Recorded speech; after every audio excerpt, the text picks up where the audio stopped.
Hi class, hope you're all doing well.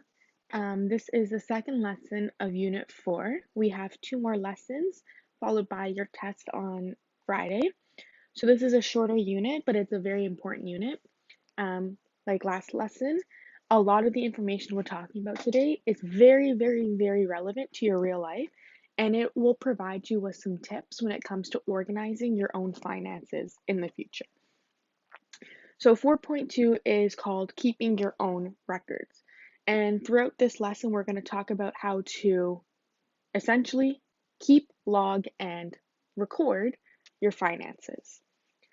The warm-up activity you should have completed independently before viewing this video. As always, if you haven't, please pause, try it out, and then compare your answers with the answer key. We're going to start here on page number 2 or page 111. Right where it says keeping track of your money.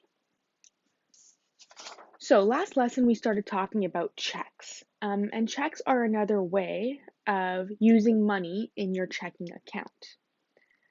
Sometimes though, when you write a check, it can't be cashed until a future date. So if I'm writing a check and I don't want to cash it on the day I'm writing it, I can write a date in the future. And this type of check is called a post-dated check. So a check that cannot be cashed until a future date is called a post-dated check. So an example where you would use this is when someone rents an apartment, they might give the landlord, so the person they're renting from, 12 post-dated checks in advance, one for each month of the year the apartment will be rented. Let's say we're in January, and instead of writing a new check every month, you can write all 12 of them in January, but they all have future dates written on them. So you can write January's check for the date the rent is due in January. Then you can write another check with the date that the rent is due in February. Then you can write another check with the date that the rent is due in March, and so on and so forth. So those are post-dated checks. Now, depending on your bank and your financial institution, some banks allow that check to be cashed before the date written on the check. Some institutions, some banks, you have to wait for that date in order to cash in the check. So you would have to look into that and the policy surrounding that at your financial institution. Okay, let's move on to question number 1. And it says, complete the following check for $125 for a birthday gift to a family member. Okay, so the check has to be written for $125 and it's going to a family member. So when you're filling this in, you can write your own family member. I'll use one of my family members. I did give her a pseudonym, which means a fake name. But again, up to you and the family member you want to use. So let's start in the top left corner. Remember, in the top left corner, that's where your name and address go. So I'll put my name, A Bonomo. I'm going to make up an address. So we'll say 123 Lovely Lane. And we'll pretend that's in Toronto. And a postal code again that I made up. I don't know, C7. Okay. Remember, in our top right corner, this is our check number. Okay, now we have to write a check. So to keep in line with the idea of post-dated checks, let's write a post-dated check. So I have today's date, March 6th, 2021. But because I want to make it a post-dated check, I'm going to change the date, let's say, to the 17th of March. Okay? So the way I wrote this date was the year first, 2021. Then I put the month. We're in the month of March, which is the third month of the year. So I put 03, and the date will be the 17th. Because this check is written for a date in the future, it is a post-dated check. Okay, page to the order of, I'm going to put my sister's name, D. Ornelis. And I'm going to put the numeric amount in the white box here, $125. And then I have to write 125 on the line below. So 125. And there's no cents, so I don't have to write anything above the 100 there. Lastly, I sign the bottom line with my signature, or you can do it with your signature.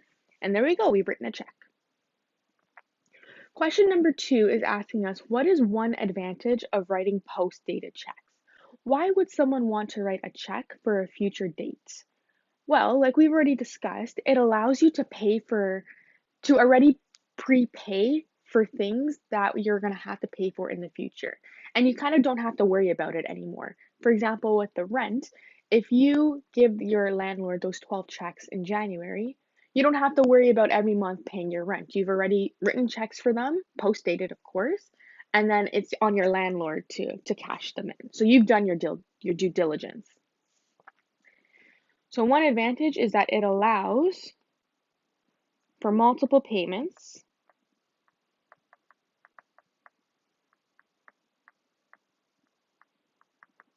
instead of one lump sum. So that is another advantage. Instead of paying for something all at once, you can break it up into payments that you can post date and write for the future.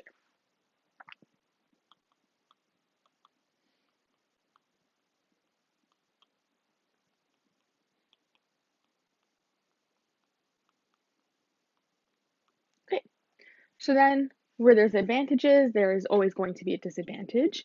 So what is one disadvantage of writing post-dated checks? Well, remember, for in the context of the landlord, it's their responsibility to cash in those checks, and it's their responsibility to cash them in on time. So it's difficult to be able to rely on someone else with your money. Okay, so that's a disadvantage. You can't really rely on the recipient of the check to deposit or cash it before the date.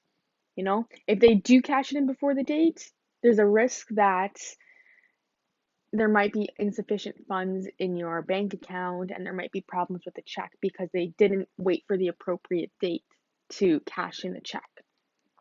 Which means if they're cashing in the check before the date and you don't have funds in your bank account, your checking account might go into overdraft, which we talked about in last lesson, where even if you don't have the money in your account, the money is still taken out of your checkings account, but you owe the remaining balance plus interest. So you have to make sure you can trust whoever it is you're giving this post-dated check to, so they cash it in on the appropriate date.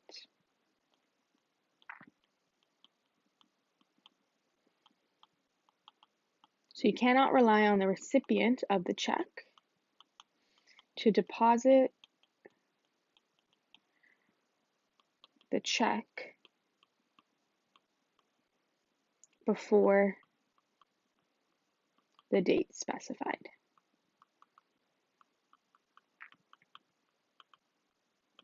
So in other words, you run the risk of overdrawing your checkings account.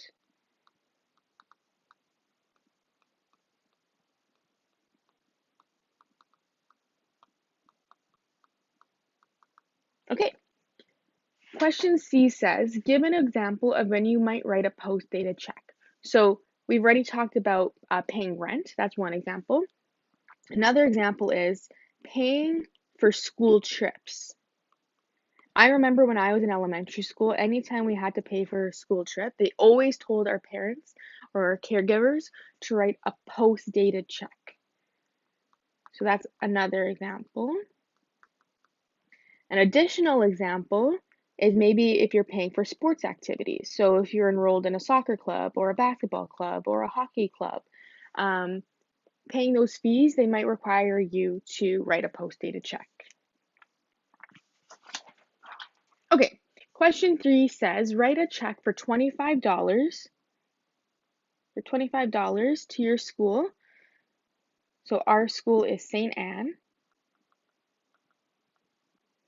to pay for an upcoming class trip. So there we go, the example of using a post-dated check to pay for a class trip. We're going to post-date the check for the first day of next month. So again, starting in the top left corner, you write your name and address. So A. Bonomo, 123 Lovely Lane, Toronto, Ontario, making up a postal code. Oops.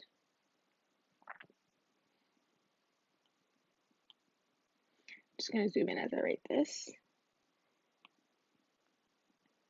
MBV5C7. Okay. Okay, so it said write a post-dated check for the first day of the next month. So next month will still be in 2021.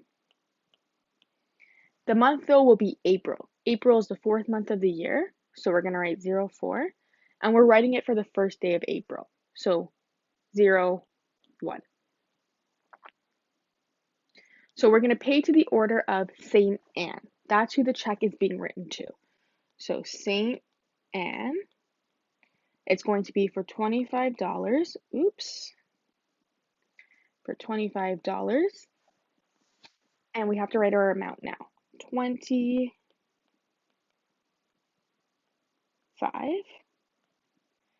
Again, we don't have to fill in this part there because there are no cents. And lastly, we sign it. And that's our post-dated check. Okay, now we're going to transition onto the topic of recording and keeping track of your transactions.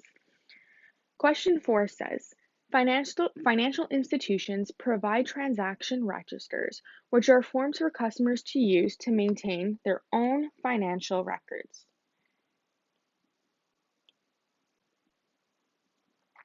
Here is Emma's transaction register for the week of June.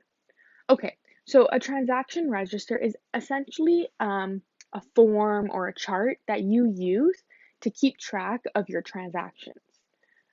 Now, in this digital age, our transaction records are usually integrated with our bank accounts if you have your financial institution's banking application, or even when you go online and look at your banking statements. Anytime you make a purchase or you do some sort of transaction, it records in your online banking app. So you may say, Miss, what's the point of learning how to do this if it does it already automatically for me? And that's true. It's great that we have that feature, but it's also important to know how to do it manually and yourself and have some sort of systematic organizational structure for it so that you can ensure that your transactions and the money in your bank account is accurate. It's a way for you to sort of double check that the money in your bank account is correct. It does take some time, but I do think, or I believe at least at the end of every month, you should take some time to just ensure that all of your transactions are correct. So we're going to learn how to do this with a few examples in this lesson. So underneath the chart, it says Emma fills in the check column when she reviews her account balance and verifies that checks she wrote were cashed. So question A says, what does 2/6 mean? So 2/6 is the date. Now, they wrote it such that the date, like the actual number of the day, is written first. So they wrote it as date, month. So they put the date first, then the month. So 2/6 would mean the second day of the 6th month, which is June. So 2/6 is June 2nd. Question B says, on what day did Emma buy groceries? So if we go to our chart and we go to the description, right here is where she bought groceries. She bought them on 3/6, which is the 3rd day of June. So June 3rd. We now, for question C, have to complete the balance column to find Emma's balance at the end of the day on June 15th. So we want to figure out what her balance is by June 15th. So I'm just going to briefly go over what each column represents.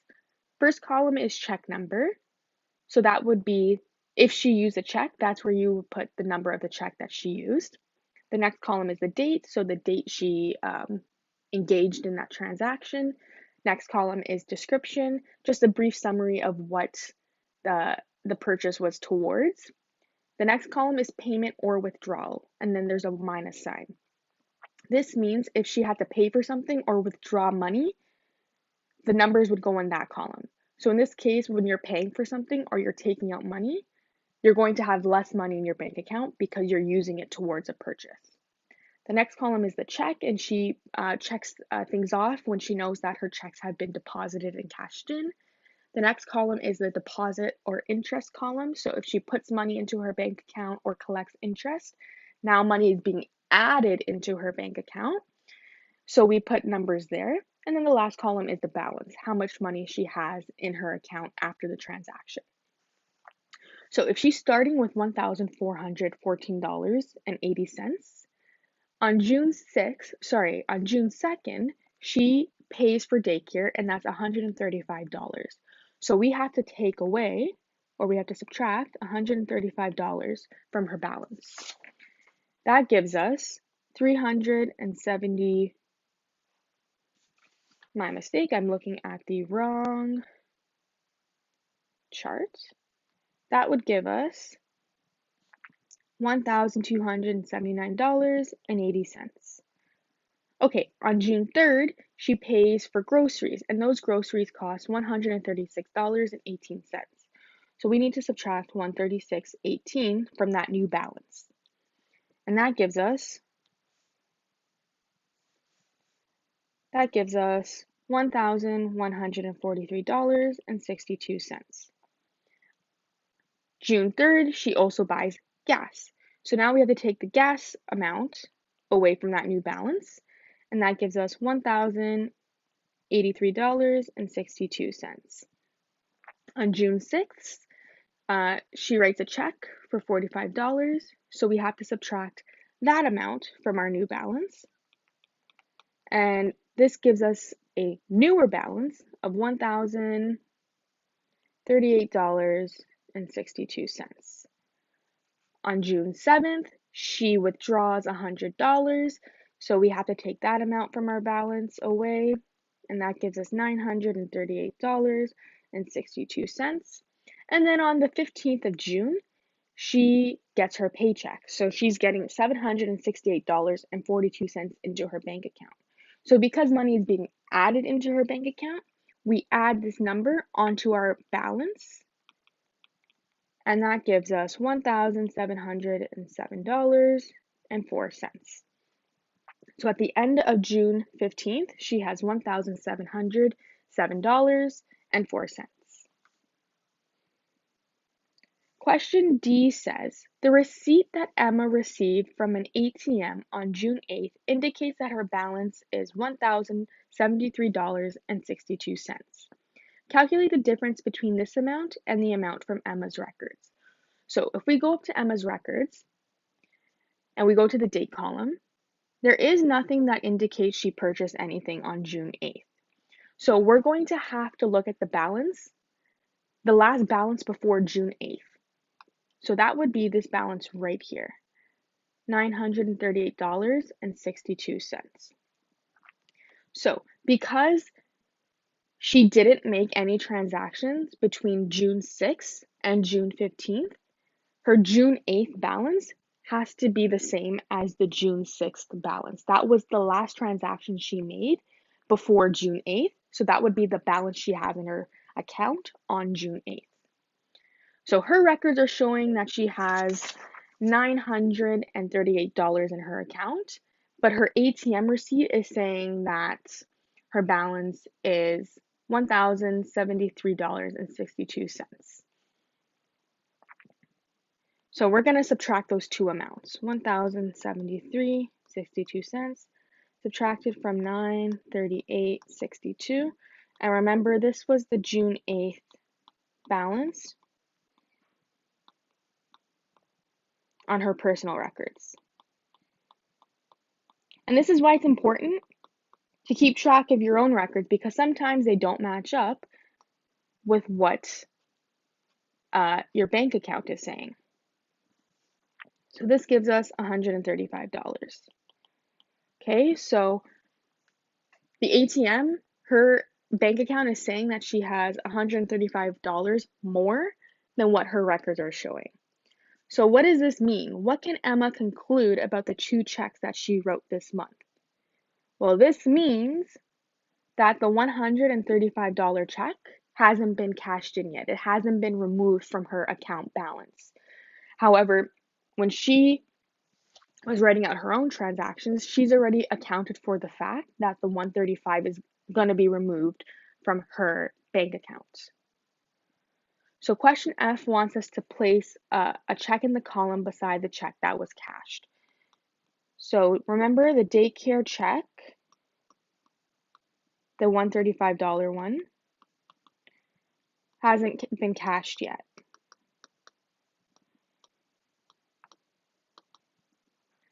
So the daycare one hasn't been cashed yet. We can put an X or we can just leave it blank. I'll put an X. But we know that which one here? The $45 check, this one, it has been cashed in. So we can put a check mark there. Okay, so now we're going to make our own transaction register using Kristen's account. So Kristen has a combined savings checking account. She usually writes no more than 1 or 2 checks per month. She keeps her own records with a transaction register from her bank. We're going to complete Kristen's transaction register for the first half of September with the following events. And as we write them in, we'll check them off. So the account balance on September 1st is $1,097.58. So again, we'll write our date the same way they did it in the previous question, with the date first, then the month. So September 1st would be 1, and September is a 9 month of the year, so 1/9. No description, nothing like that. We're just on the first row, we're writing the balance that we're starting with, which is $1,097.58. Okay, so we can check that off. Next, her landlord cashes a post-dated check for $725 for September's rent on September 1st. Okay, so the check number, this was a post-dated check that's been cashed. We don't know the check number, but we can just write it was post-dated. Was cashed on September 1st, okay? So it was for September's rent. It is a payment, so we're going to put it in the payment column. It was $725, okay? We'll leave the check mark for now, and we'll come back to that. So the new balance, we would have to subtract $725 to give us our new balance of $372.58. So that's done. Next, Kristen uses an ATM from her financial institution to withdraw $80 cash from her account on September 4th. So we have the 4th of September, we have a ATM withdrawal, so we'll just write ATM, and she takes out $80. So this goes in the withdrawal column, and the new balance, we have to take $80 away to give us $292.58. So the balance we had before, which was $372.58, we're taking $80 away from that to get our new balance of $292.58. So we can check that off. On September 9th, Kristen's pay of $1,213.90 is direct deposited by her employer. So on the 9th of September, she gets her pay. That's the description. Now, this is a deposit because money is being put into her bank account. She's getting paid for her work, so she's making money now. So this is going to go in the deposit section. And because money is being added into her bank account, our balance will now, we take our balance and we add $1,213.90 to that balance of $292.58. And this gives us $1,506.48. And we can check that off. On September 10th, she writes check number 43 to her mother to repay the $100 that she borrowed when they went shopping last week. Okay, so this is a check. The check number is 43, so we're going to put 43 there. This was on the 10th of September, so 10/9. It was to repay her mom. This will be a withdrawal because you're taking out money. You're taking out the $100 to give to someone else, so we're going to put 100 in the payment withdrawal section.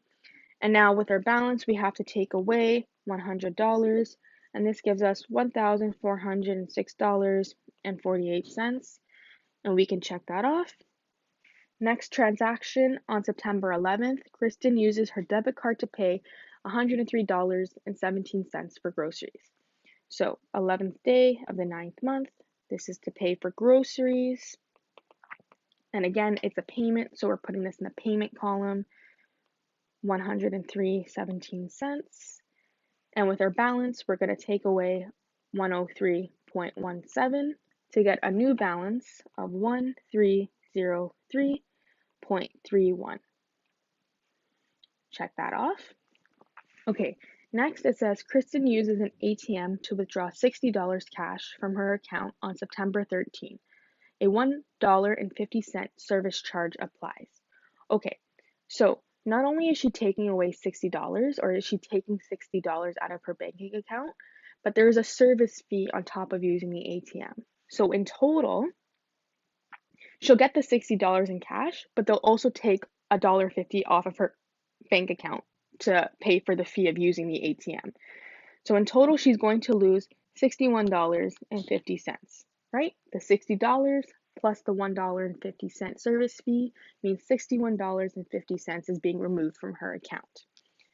So this happens on September 13. So 13/9, the ATM, and the withdrawal will be $61.50. So we're going to subtract $61.50 from our previous balance, and we get a new balance of $1,241.81. You can check that off. Next, she fills up her car's tank on the 14th using her debit card. This costs $65. So on the 14th of September, she buys gas, which costs $65 in the purchase or the payment column. And now we're going to subtract 65 from our previous balance, and we get $1,176.81. We can check that off. And lastly, the final transaction she made in the first half of the month of September was her car insurance payment of $123.37. And this was automatically withdrawn on the 15th of September.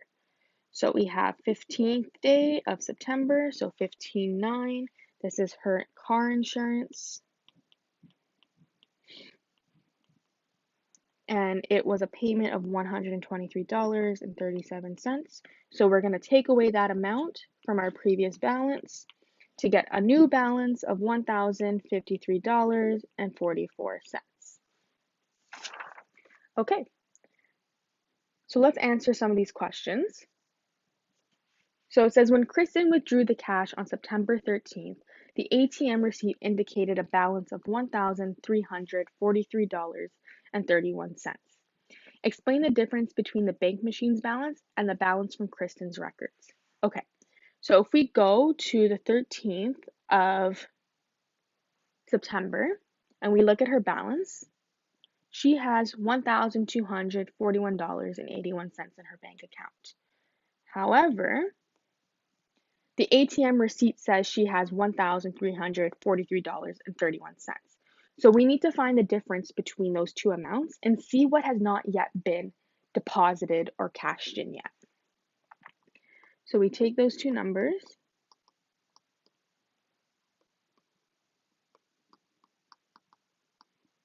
and that gives us $101.50.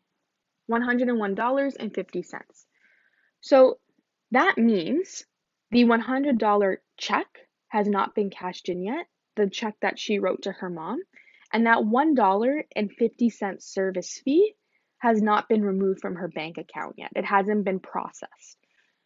So check 43 and the ATM service fee have not been processed yet, which means the bank account has no idea that she's going to be losing that money. It hasn't been processed yet. So to them, they still think she has that $100 and that $1.50 fee. So now C says, place a check on the transaction record beside the check that has been cashed. So that means the post-dated check, it has been cashed in, but the check that she uses to repay her mom has not yet. Question D says, how much cash has Kristen withdrawn so far this month? So if we go back to our transaction register and we look at all the times she went to the ATM, so there and here, we need to add those totals up to determine how much money she has withdrawn from her bank account. So the first time she went to the ATM, she withdrew $80. The second time, the ATM fee was $61.50. But remember, she only took out $60 in cash. The other $1.50 was the charge to use the ATM. So she never received that $1.50 in cash. That was just used to pay for using the ATM. So she only really took out the $60. So together, she took out $80 and $60 for a grand total of $140 in cash that was withdrawn in the month of September. Question E says, Christine is paid bi-weekly. So bi-weekly means she's paid every 2 weeks, which is the same as saying every 14 days. So on what dates will she receive her next 2 paychecks? So if we look at our transaction register, we see that she was paid on September 9th. So let me just highlight that. She was paid here on September 9th. Oops. So if we go to, the way we can do this is, I like to write out calendars. So here, she was paid on September 9th. Exactly 2 weeks from September 9th is September 23rd. Now, exactly 2 weeks from September 23rd, if we jump 1, 2, is October 7th. So she gets paid. Her next 2 paychecks will be September 23rd,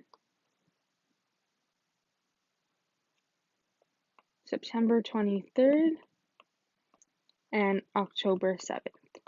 Another way you could do this is just count 14 days up from September 9th and see where you land, and 14 days from September 23rd and see where you land. So question F says, give your opinion about Christine's financial situation. Considering all of her expenses and the amount of money she makes, I think she's in a very good financial situation, right? She makes enough money. She makes enough money to cover her expenses, like her rent, her car insurance, and all of that, and her groceries. But she also has a good amount left over in her bank account after you consider all of those expenses. Like having $1,000 in your bank account is a pretty good amount to work with. So she makes enough to cover her expenses while also having a good amount of money in her account. So question 6 is encouraging you to create your own transaction register or a spreadsheet to manage your own financial transactions. So if you do have a debit card already or a credit card, probably not a credit card, but you might have a debit card, try making your own little transaction register and seeing if your transactions align up with what your online banking statements are saying. The key is though that every time you make a transaction, you would have to record it right away. So it does, like I mentioned before, get a little bit time consuming, but nonetheless, it is an important type of skill to start developing. So for homework, you're going to complete the check your understanding, and then don't forget to submit the 4.2 quiz. If you have any questions, don't hesitate to ask or to email one of us, and we'll be more than happy to help. I am planning on scheduling a review session on Thursday before the test, so if you do have any questions, please bring them there and we can go over everything. I hope you have a fantastic day. Enjoy the rest of it, and I'll see you all tomorrow. Take care.